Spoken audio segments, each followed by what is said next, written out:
feliz lunes. Gracias por acompañarnos en su programa La Medida. Dentro de los temas que tenemos esta noche para ustedes en el análisis es sobre el uso de la mascarilla. Bien, recordamos de que ya no es obligatorio, pero hay en lugares donde sí tienen que utilizarla, especialmente hablaremos de los centros educativos.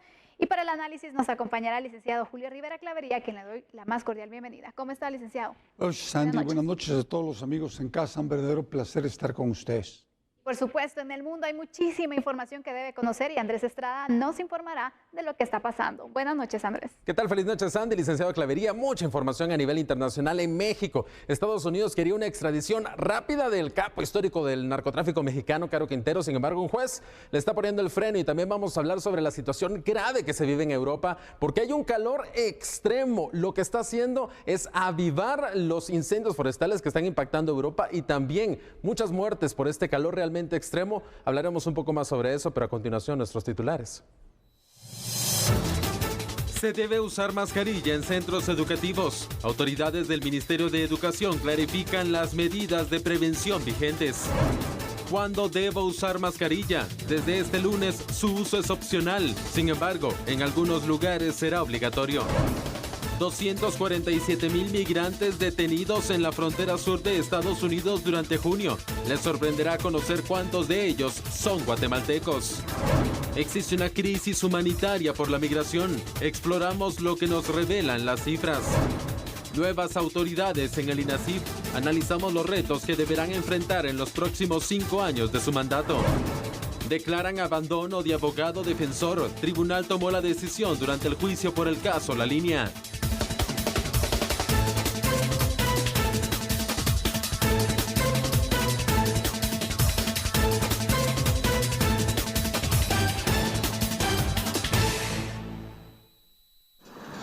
El Ministerio de Salud Pública y Asistencia Social publicó este 18 de julio en el Diario de Centroamérica el Acuerdo Ministerial 193-2022, en el que se reforma el uso de la mascarilla a nivel nacional. Además, se insta a las municipalidades a manejar las medidas de bioseguridad dependiendo la situación de contagios en sus localidades. Llevamos 2 años, 4 meses en pandemia, hemos ido generando toda una estructura de información, formación, pidiéndole a la gente y recomendándole la importancia que tenía las medidas que se han venido implementando, pero sobre todo vemos que muchos municipios en el interior de la República o en muchas comunidades realmente no llegan estos mensajes.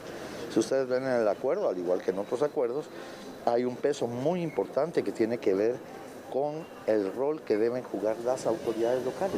Las autoridades locales tienen la potestad, mucho más allá que nosotros mismos, por ejemplo, de imponerle a un municipio específicamente el uso de una mascarilla o no el uso de una mascarilla.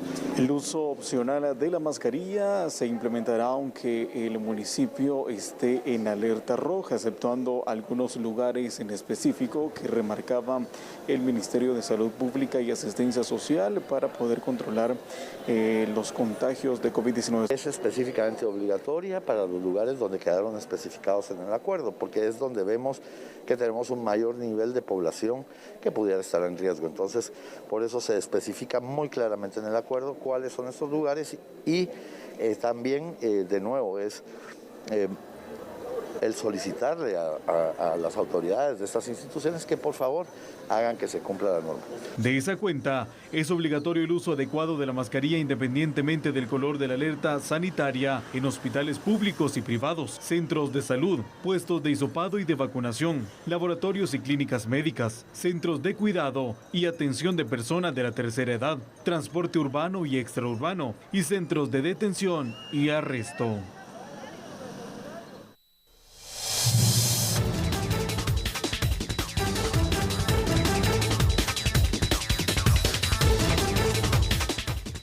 Mascarilla sin duda alguna ha dado mucho de qué hablar, algunos a favor, otros en contra. Lo que sí es cierto de que ya solamente el uso para ciertos espacios será obligatorio, por ejemplo, los hospitales, las visitas en las cárceles y también en los centros educativos, que ya el Ministerio de Educación dio a conocer su postura y la forma en la que estarán funcionando. Todo esto también para seguir avanzando en las clases y evitar cerrar las aulas por los contagios y el repunte que se pueda registrar.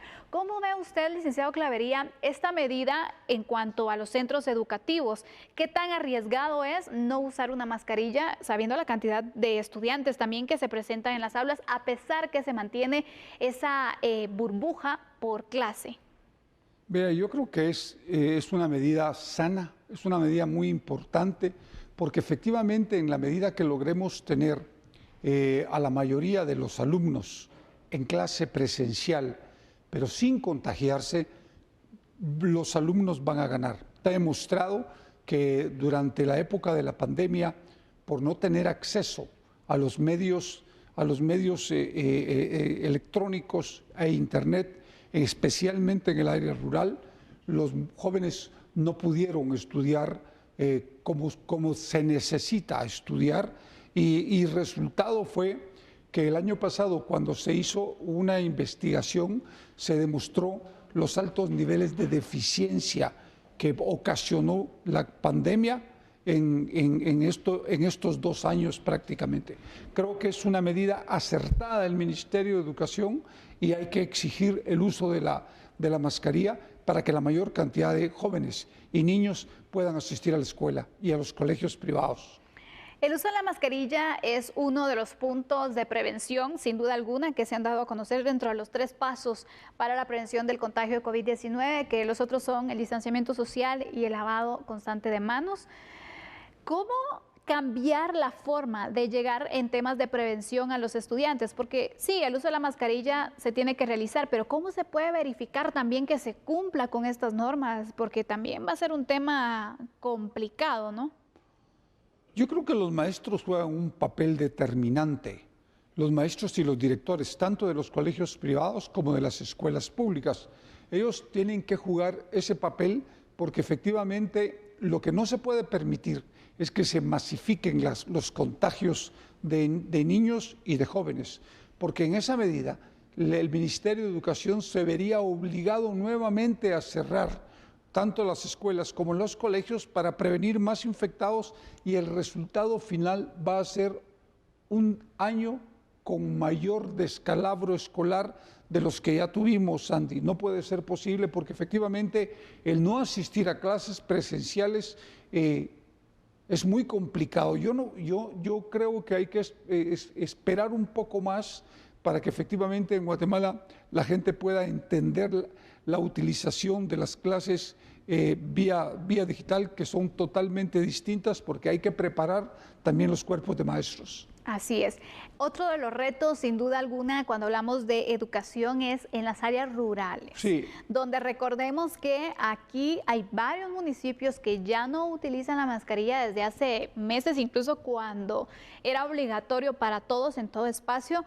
Es complicado el uso, entonces aquí es otro reto, porque si también el maestro está acostumbrado a no utilizarla, ¿cómo verificar que realmente se cumpla entonces con esta obligatoriedad? Es que lo que sucede es que una cosa es si los padres no quieren usar la mascarilla, eso es su problema. Cada persona es responsable de utilizar o no la mascarilla. Eso sí, es obligatorio en las escuelas, es obligatorio en los hospitales, es obligatorio en los centros penitenciarios. Cuando usted se suba a un bus, va a tener que usar su mascarilla. Así es. Y si no, le van a poder poner una multa, porque el propio Código Penal tiene un artículo específico en el cual usted se convierte en transmisor de un contagio, de una pandemia, y puede ser detenida entre 2 a 6 años. Definitivamente este también es uno de los puntos que se tienen que considerar y que también esperamos que las autoridades le den seguimiento, ¿no? Porque claro, recordemos que esta medida y esta sanción ha estado vigente desde el inicio de la pandemia, sin embargo no se ha aplicado, y eso hace que nadie pues tenga temor de no seguir las reglas, ¿no? De no cumplir con el uso obligatorio de la mascarilla, porque no hay ninguna sanción, no hay nada en contra de las personas, y pues siempre ha quedado entonces a discreción de cada quien de cómo quiera resguardarse. Vamos a ir con unos datos porque es importante también apuntar cierta información en este análisis para que usted tenga más elementos y de esta manera también realice su propio análisis. Según los lineamientos de la presencialidad en los centros educativos del Ministerio de Educación, existen varias disposiciones generales. Entre ellas podemos indicar que todos los centros educativos deben disponer de estaciones para el lavado de manos con agua y jabón o desinfección con alcohol en gel concentrado al 70%. Además, uso obligatorio y adecuado de mascarilla. El Minedur recomienda tipo quirúrgica o de tela de 3 capas sin válvula. Lavar constantemente las manos con agua y jabón por al menos 20 segundos o desinfectarlas con alcohol en gel al 70% de concentración. Mantener el distanciamiento físico de 1.5 metros en cualquier espacio o actividad educativa y continuar con el sistema de burbuja del aula. Vamos con otros datos, porque además evitar las 4C, espacios cerrados y concurridos, los contactos cercanos y continuos. Favorecer la ventilación cruzada manteniendo puertas y ventanas abiertas, se prohíbe el uso del aire acondicionado. Limpiar y desinfectar los centros educativos al finalizar cada jornada o cuando éste sea requerido. Y las medidas de prevención, como evitar tocarse los ojos, nariz y boca, cubrirse la boca al toser o estornudar, limpiar frecuentemente las superficies y evitar brazo y saludo de mano o besos. Así que son algunas de las medidas que se han establecido en las escuelas y en los centros educativos privados. Aquí me llama la atención, licenciado Clavería, porque dentro de las normas y puntos esenciales en los centros educativos, por ejemplo, a las estaciones de lavado, ¿qué tanto se estará cumpliendo este punto también? Porque yo creo que el Ministerio de Educación debe empezar por una evaluación de cómo están tratando el tema de la pandemia en los diferentes centros educativos, tanto nacionales como públicos. Lo que sucede es que efectivamente uno de los graves problemas es que muchas escuelas no cuentan con el servicio de agua. Y eso es una realidad. ¿Y cómo hacerle? Por lo tanto, el ministerio tiene que nombrar supervisores y buscar algún tipo de coordinación con los COCODES a nivel nacional para que efectivamente ellos puedan también apoyar y cubrir con esa otra labor. Aparte de que pueden hablar con los alcaldes auxiliares y el propio gobernador departamental. De hecho, este tema yo lo he platicado con algunos gobernadores, especialmente el gobernador de Alta Verapaz, lo platiqué con él y me dijo que ellos estaban dispuestos a colaborar, apoyar y ayudar en todo lo que fuera para que los niños se mantuvieran estudiando en las escuelas. Y aparte de esto, buscar incluso donaciones para que se puedan tener entonces estos implementos básicos para la limpieza constante de los estudiantes, porque el punto también no le podemos decir a un niño, vaya a lavarse muy bien con agua y jabón y tal vez no hay agua, ni tienen jabón, no hay recursos. Es que no tienen. Porque hay escuelas que están con unas precariedades que ni siquiera escritorios. Es que no tienen. Es que hay muchísima gente en Guatemala que no tiene jabón, que no tiene gel, que no tiene agua. Y lo poco que tienen de agua es para tomar, o no se van a estar lavando las manos a cada ratito. Es decir, es un tema muy complejo y muy difícil. Por eso es que usted ve que efectivamente en muchos de estos lugares alejados de los cascos urbanos y de los grandes municipios, la gente no cumple con absolutamente ninguna regulación de las que se plantean, porque primero no les llega la información, pero segundo, no tienen los recursos para comprar absolutamente nada. Así es, así que esto también se convierte en un verdadero reto también para las clases presenciales en tiempos de pandemia, donde el uso de la mascarilla es uno de los puntos, sí, que es obligatorio, por supuesto, pero también hay otros factores que se tienen que ir reforzando. Y aparte de ello, es importante conocer o reforzar incluso esos protocolos que se puedan tener, porque hay algunas quejas de padres de familia que dicen, nosotros no nos damos cuenta si hay un niño que está contagiado, porque simplemente el niño no va a venir porque sus padres no quieren que venga presencialmente, y en realidad lo que está pasando es que el niño está contagiado, tuvo contacto con otros niños y no se toman las medidas correspondientes. Pero ahí creo que la responsabilidad sí es de los padres, Sandy. Sí, los totalmente. padres también debemos, y los padres que tienen niños pequeños tienen y deben de cuidar que sus hijos no se contagien, y si se contagian, llevarlos a los centros de salud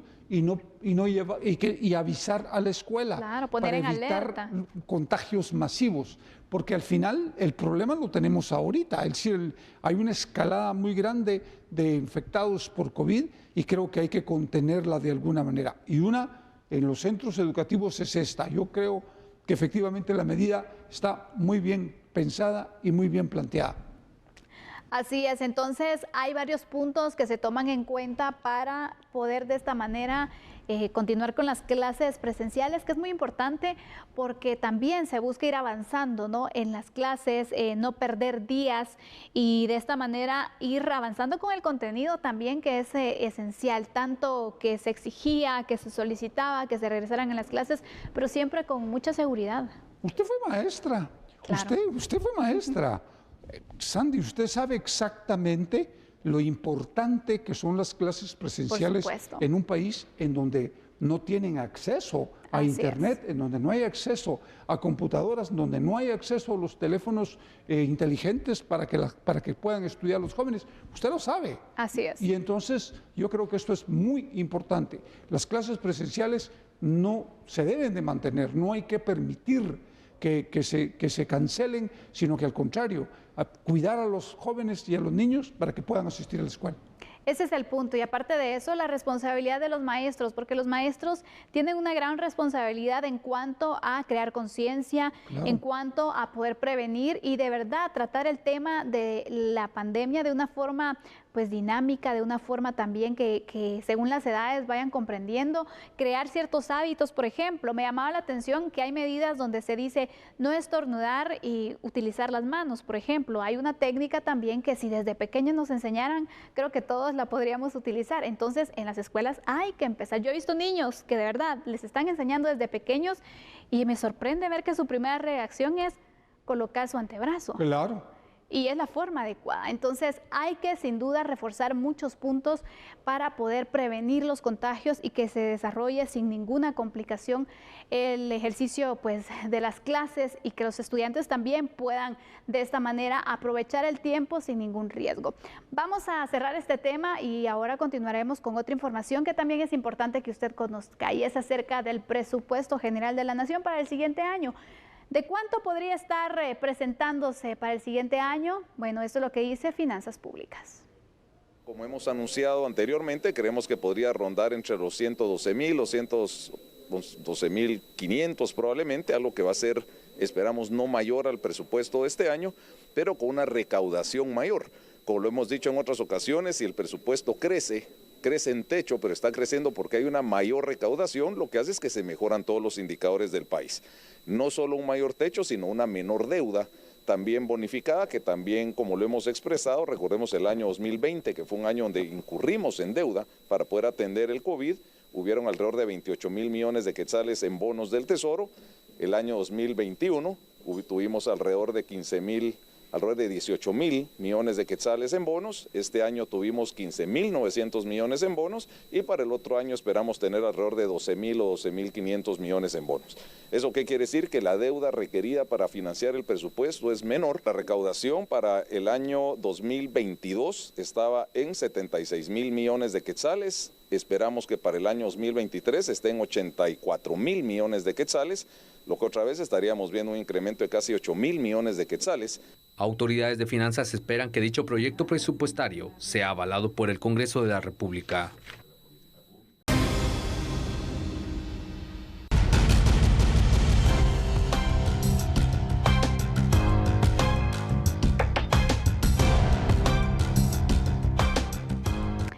Y hoy en A la Medida tenemos un espacio muy importante de entrevista con un experto, un abogado de inmigración desde Estados Unidos que ha llevado también varios casos relacionados. Hoy con toda esa experiencia que tiene y que anda también de visita en Guatemala, vamos a aprovechar para tratar estos temas de la inmigración, el aumento también de la situación migratoria, el flujo migratorio. Así que le doy la bienvenida al licenciado Oscar Itziu, abogado de inmigración. ¿Cómo está? Bienvenido a Guatemala. Muy buenas noches, Sandy. Muchísimas gracias por la invitación.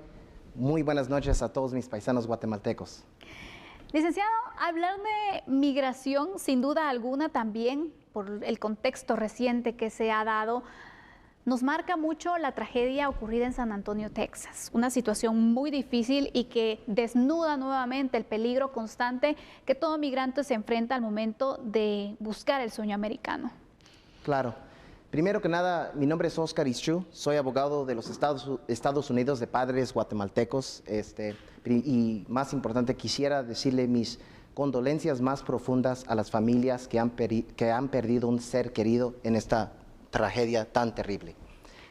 Vemos aquí que pues hay algunos recursos que se interponen de los sobrevivientes, por ejemplo, donde se está solicitando un asilo por situación humanitaria. Ha sido una situación que sin duda alguna ha llamado muchísimo la atención. ¿Qué posibilidad existe por parte de los sobrevivientes de obtener un beneficio como estos en su experiencia? Ok, no solamente asilo político, pero lo que yo más veo es la visa estatus no inmigrante U de unión. Esa visa dice que si la persona ha sido una víctima de un crimen clasificado especial y ha sufrido abuso mental o físico. Y número 3, quiere colaborar con las autoridades estadounidenses para investigar a estas organizaciones criminales, entonces es muy posible que estas personas podrían agarrar la visa U. También existe la visa T. La visa T es por trata de humanos, pero la visa T es temporal, mientras que la visa U es permanente. También existe como el asilo político, como usted acaba de mencionar, Sandy, pero yo más veo la visa U. ¿Qué requisitos tienen que cumplir? Aparte de lo que ha indicado, de los objetivos que tiene cada uno de estos tipos de visa, ¿qué requisitos son necesarios también al momento de aplicar y cómo se debe hacer? Porque también no va a sobrar alguien que se quiera aprovechar de la situación. Definitivamente. Primero que nada, tiene que ir con un abogado. Es muy importante ir con un abogado porque el abogado va a ver que el crimen que clasifica, por ejemplo, extorsión, violencia doméstica continua, sea sustancial. Esa es la clave, sustancial. Entonces, si el abogado puede alegar en la corte que es sustancial, entonces la migración le va a dar la visa U. Pero después de la visa U, hay que agarrar un camino permanente como residente permanente, como la Green Card, la famosa Green Card. Para agarrar la Green Card viniendo de la visa U, la persona tendría que estar 3 años continuo en los Estados Unidos y después ya puede arreglar papeles. Pero primero tiene que calificar para la visa U y después de eso, entonces ya puede arreglar papeles. Hay un flujo migratorio que ha ido aumentando. Sabemos que son varias las estrategias que utilizan también los coyotes, los tratantes de personas para atraer la atención y el interés de las personas en viajar. Les dicen que hay ciertas facilidades, por ejemplo, si viajan con menores o si viajan embarazadas.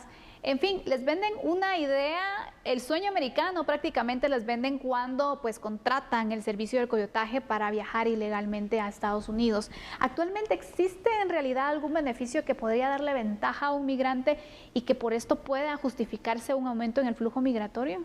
Mire, lamentablemente en mi experiencia yo pienso que hay muchos paisanos que están mal informados.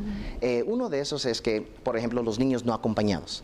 En mi experiencia yo veo que muchos padres mandan a sus niños a la frontera no acompañados porque piensan que tienen una ventaja en la frontera, pero eso no es la situación, lamentablemente.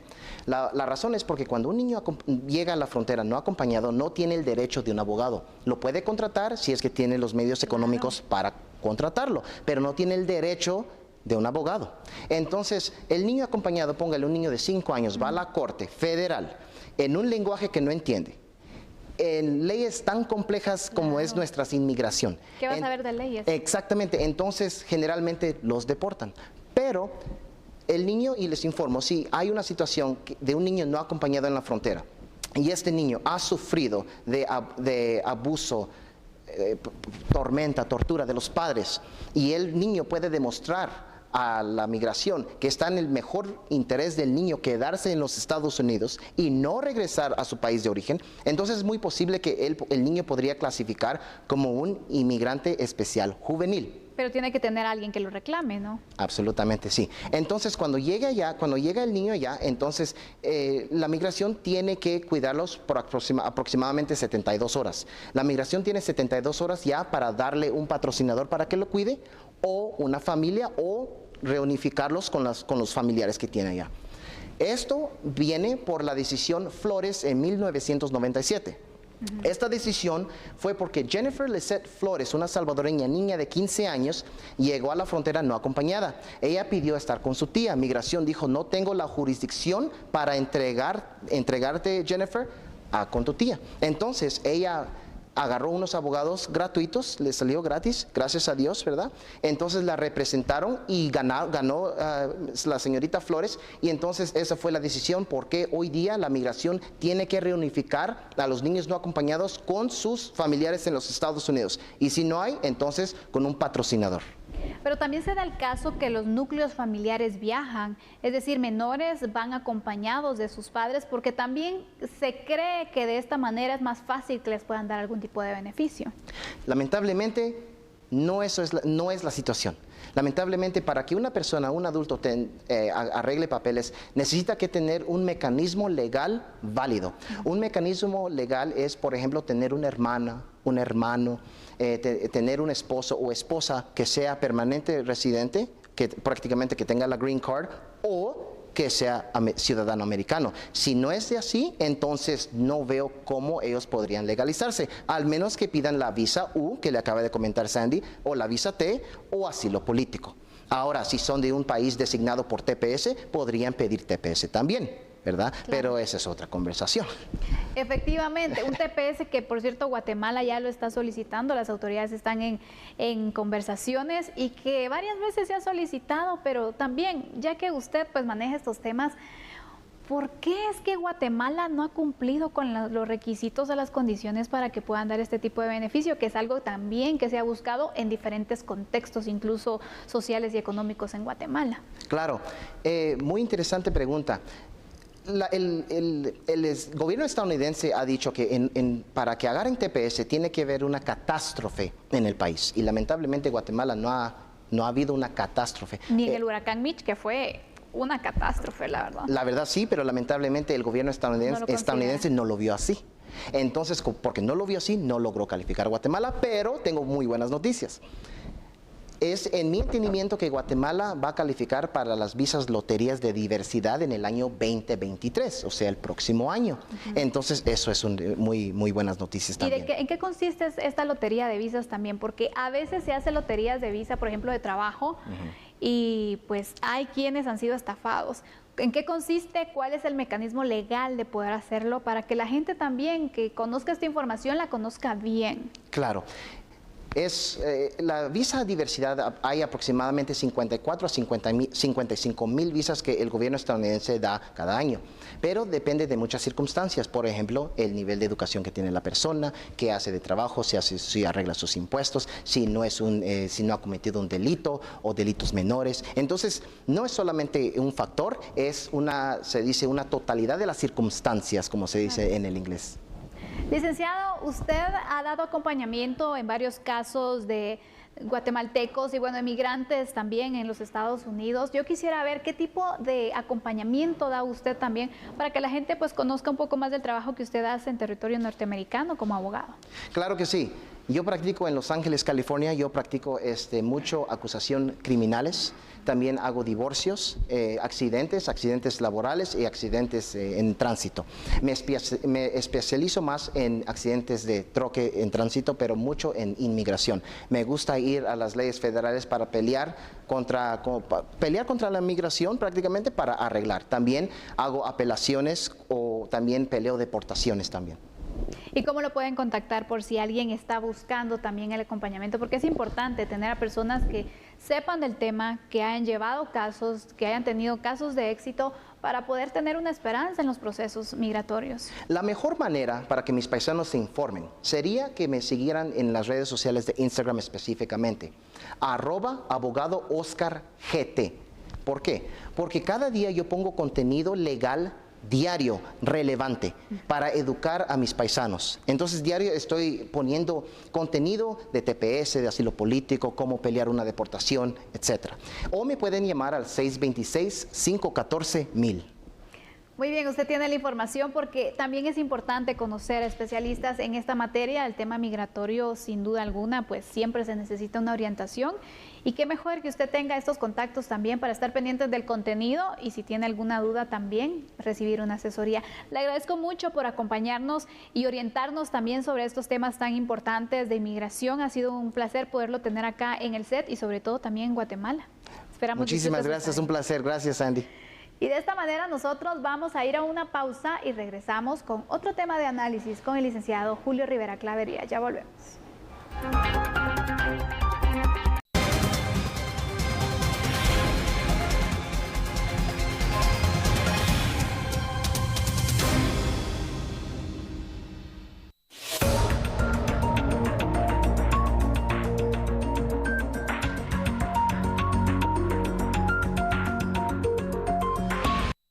Ingrid Johanna Romero Escrivá fue juramentada como nueva directora del Instituto Nacional de Ciencias Forenses para el periodo 2022-2027. El acto se llevó a cabo en la Sala de Vistas de la Corte Suprema de Justicia. La nueva titular del INACIF tiene 18 años de experiencia como abogada y notaria. Posee posgrados en criminología, en ciencias penales, en derecho del trabajo, en previsión social, derechos humanos, entre otros títulos académicos. Hoy es el día de capacitar más a nuestros expertos y peritos en la investigación técnica y científica para que el fruto de su trabajo trascienda en cada dictamen pericial, pues serán sólidos ladrillos que fortalecerán el muro de la justicia pronta y cumplida. Hoy debemos pasar de las palabras a los hechos. Hoy es cuando las planificaciones y los planes de trabajo deben cobrar vida. Hoy resulta impostergable invertir en la capacitación al más alto nivel en la verdadera riqueza del INACIF, que es su recurso humano. El acto de juramentación contó con la participación del presidente de la República, Alejandro Yamatei.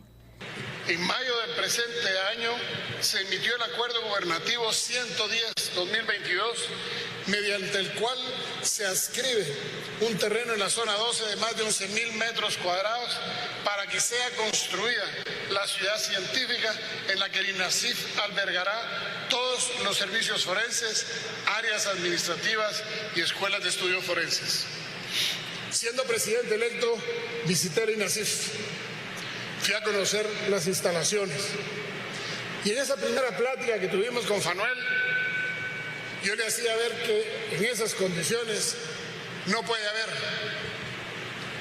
logros que alcancen a generar las pruebas necesarias para demostrar la culpabilidad o la inocencia de las personas. Y nos propusimos construir el edificio.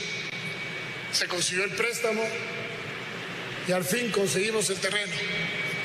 Un terreno que no solo va a albergar al INACIF, sino que los juzgados de femicidio van a estar a la par, en una extensión de 4.000 metros cuadrados para esos juzgados, que es el equivalente a los 4.000 metros cuadrados que tiene la torre de tribunales en el área que ocupa. Muy bien, comencemos con este análisis porque sin duda alguna el INACIF tiene muchos desafíos que enfrentar y que ahora los deberá enfrentar su nueva directora. Licenciado Clavería, cuando hablamos de desafíos, ¿cuáles cree usted que serían los prioritarios para poder tratar inmediatamente por la nueva directora? Su presupuesto. Su presupuesto tiene que... Esa es la base fundamental. Yo escucho los discursos, pero la realidad es que si no tienen los presupuestos es un discurso del diente al labio. La realidad es que usted necesita un presupuesto adecuado que permita lo que la señora directora está planteando, capacitar al personal, lo que el presidente está planteando de crear la infraestructura para todos el tema puramente forense y los juzgados de femicidio que van a estar a la par. Todo eso implica mucha plata, no son 10 quetzales, pero creo que ese es el camino correcto, porque digamos que si se logra ir entendiendo que hay que hacerlo planificado en 4, 8, 12, 16 años para ir ampliando el INASIF a nivel nacional y que tenga esa cobertura que es una necesidad urgente, porque el INASIF es el encargado de los peritajes y los dictámenes técnicos científicos, no de la investigación, sino de los peritajes técnicos y científicos. El Ministerio Público dirige la investigación criminal. Por lo tanto, yo creo que esto es muy importante, pero desde luego tenemos que hablar de recursos. Sabemos que el Ministerio Público tiene la función de la investigación, pero ¿qué sería de esa investigación sin una prueba científica? Realmente, ¿cómo se podrían sustentar los casos ante los tribunales y juzgados? Vamos a ir con unos puntos que también tenemos que agregar en este análisis para continuar también conociendo pues la información y el conocimiento que Eli Clavería nos va a trasladar en este tema, porque hay que considerar que el Instituto Nacional de Ciencias Forenses de Guatemala es una institución auxiliar de la Administración de Justicia. Su finalidad es la prestación del servicio de investigación científica, emitiendo los dictámenes técnicos científicos de forma independiente. Sus principios son la objetividad, profesionalismo, respeto a la dignidad humana, publicidad y transparencia, actualización técnica y gratuidad del servicio, entre otros. Hay que mostrar que el INASIF inició sus operaciones en el 2007 con el objetivo de fortalecer el elemento científico de las pruebas en investigaciones criminales. Este fue el objetivo. El INASIF, si bien es cierto, es una institución relativamente joven, es muy importante para el sistema de justicia porque apoya en la investigación criminal al Ministerio Público. Dentro de los retos que sin duda tendrá que enfrentar también está la ampliación de la cobertura en el servicio para que pueda llegar a todo el país, porque este es uno de los temas pendientes. También será importante la adquisición de mayor y mejor tecnología y la contratación de profesionales en todas las ramas necesarias para las investigaciones forenses. Cuando se daba a conocer y el proceso que se hacía también de entrevistas de los candidatos a el cargo de director general del INASIF, se indicaba esto, que hay ciertos peritajes que se tienen que hacer donde no se cuentan con profesionales del área, sino que se tienen que subcontratar para que puedan realizar los mismos. Y realmente deberían de tener a todos los especialistas de las áreas científicas, ¿no? De poder entonces dar y tener a alguien de planta para poder realizar los peritajes correspondientes, pero el presupuesto también puede estar involucrado en que no se tengan esas contrataciones, ¿no? Es que la base, Sandy, si usted no tiene el presupuesto adecuado, usted no puede contratar más personal. Claro, entonces, no se dan abasto. No se puede. Yo creo que esto es sumamente importante porque efectivamente el INASIF juega un papel determinante en el aporte de la prueba técnica y científica al Ministerio Público para que presente las acusaciones.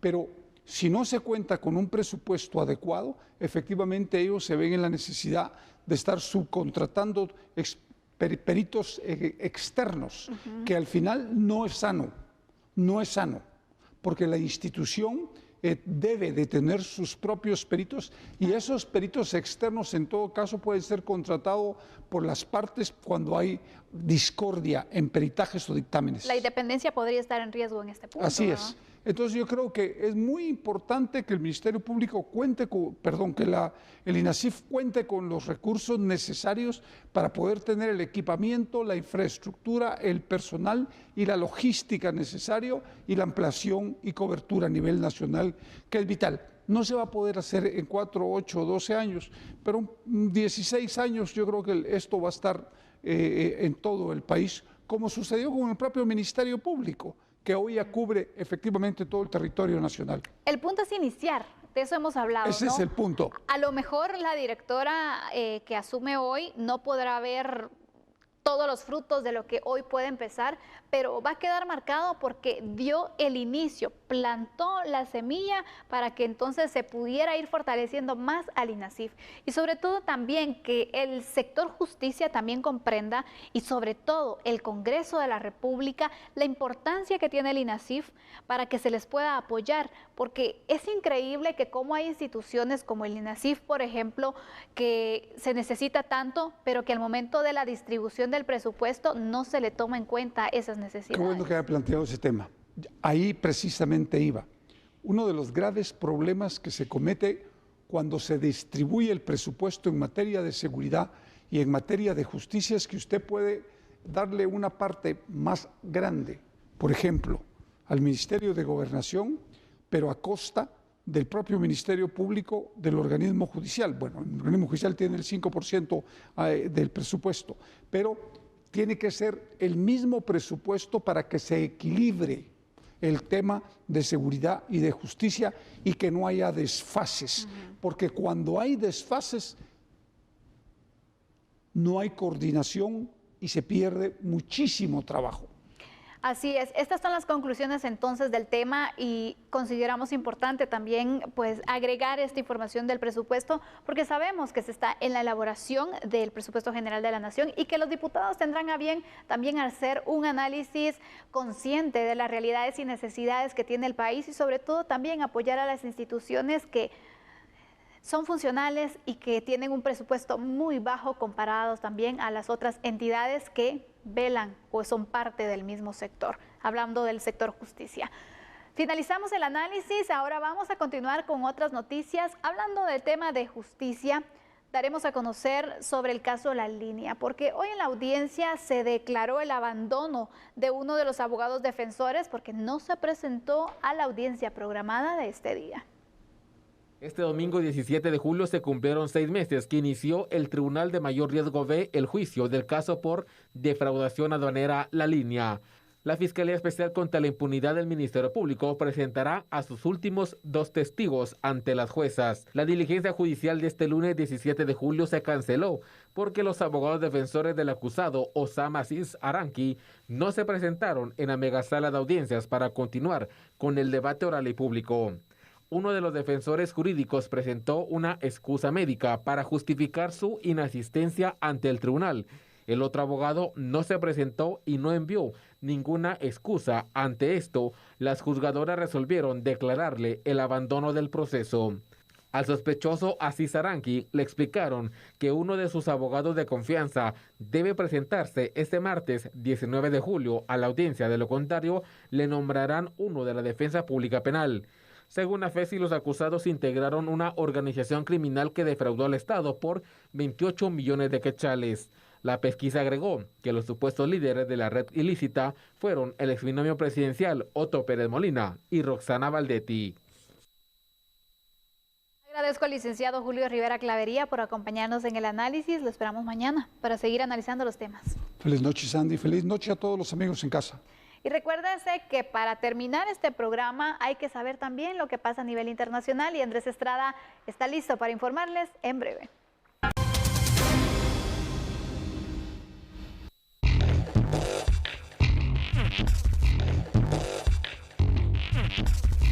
Momento de las noticias internacionales acá en A la Medida. En México, el narcotraficante Rafael Caro Quintero no podrá ser extraditado de inmediato a los Estados Unidos luego que un juez decidiera poner freno a la medida. Caro Quintero fue capturado el pasado viernes en el noreste de México para su extradición a Estados Unidos, señalado por la justicia estadounidense de la tortura y asesinato de un agente de la DEA en el 85. Un juez mexicano le concedió un amparo al capo para evitar que sea entregado a las autoridades estadounidenses antes de que haya concluido el procedimiento de extradición correspondiente. El juez determinó que debe permanecer donde se encuentra ahora, en una cárcel de máxima seguridad al oeste de la capital mexicana. Tras la detención, Estados Unidos anunció que buscaría su extradición inmediata y el mismo sábado comenzó el proceso legal con ese fin, pero como es habitual en estos casos, los abogados de Caro Quintero presentaron el mismo día un recurso para intentar retrasar su entrega lo más posible. Los procesos de extradición suelen ser largos en México. Existe un plazo de 60 días para que Estados Unidos presente su solicitud formal y las evidencias necesarias y para que la defensa de Caro Quintero haga lo mismo. Luego un juez revisa los argumentos, da una opinión a la Secretaría de Relaciones Exteriores sobre si procede o no la extradición e incluso después el detenido podría apelar. La agilidad depende mucho de la voluntad política de los países y de los resquicios legales en los que pueda pararse el acusado. En el caso, por ejemplo, del ex líder del cártel de Sinaloa, Joaquín El Chapo Guzmán, que ahora está sentenciado en una prisión estadounidense, el proceso tardó 1 año. Algo similar podría ocurrir con Caro Quintero. Todo dependerá entonces en gran parte por cuál sea la situación, la motivación política que ocurra en los próximos días, en los próximos meses o incluso años. Hablamos ahora sobre lo que está pasando en Europa, específicamente en Gran Bretaña, porque existe una ola de calor bastante fuerte que está causando un impacto. Millones de personas en Gran Bretaña se están viendo afectadas por el calor extremo que obligó a que se emitiera, escuche esto, la primera alerta roja por calor extremo en la historia de Gran Bretaña. Jamás habían emitido una alerta roja por calor extremo hasta este fin de semana.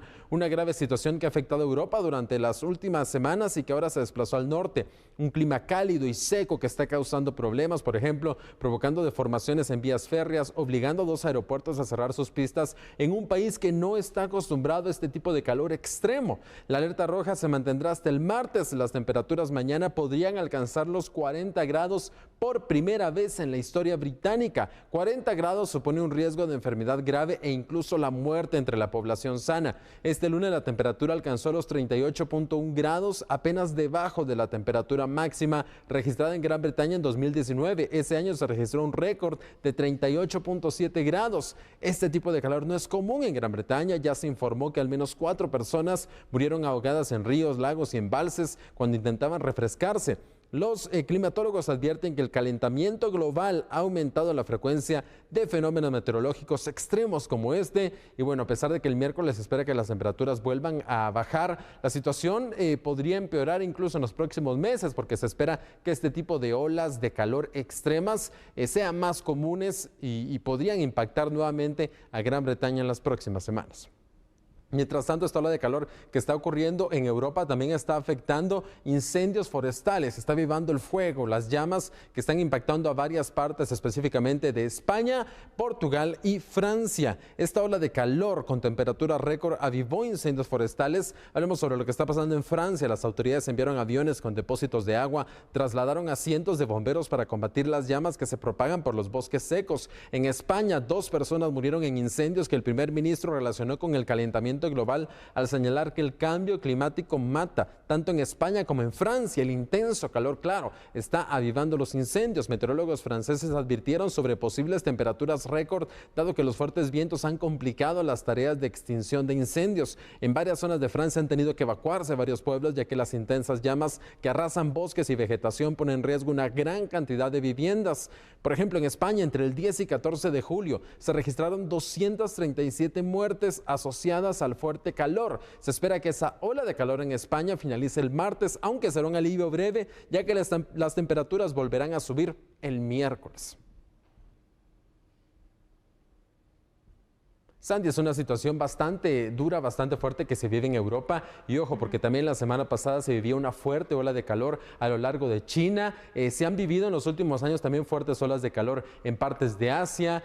Y es algo que va a ocurrir cada vez con más frecuencia. Acá, por ejemplo, el impacto de la crisis climática lo hemos vivido con estas tormentas que cada vez son más fuertes. Tormentas que también son avivadas por el calentamiento global, porque mientras a más calor, las tormentas son más fuertes. Lo estamos experimentando y la situación se va a agravar únicamente. Los efectos del cambio climático y del daño también que nosotros le hacemos a nuestro medio ambiente. Hay que ser conscientes también. Cerramos así el programa. Le agradecemos a usted por siempre estar atentos a su programa La Medida. Lo esperamos mañana en punto de las 9 de la noche. Feliz noche. Hasta la próxima. Adiós, Andrés. Feliz noche, Sandy.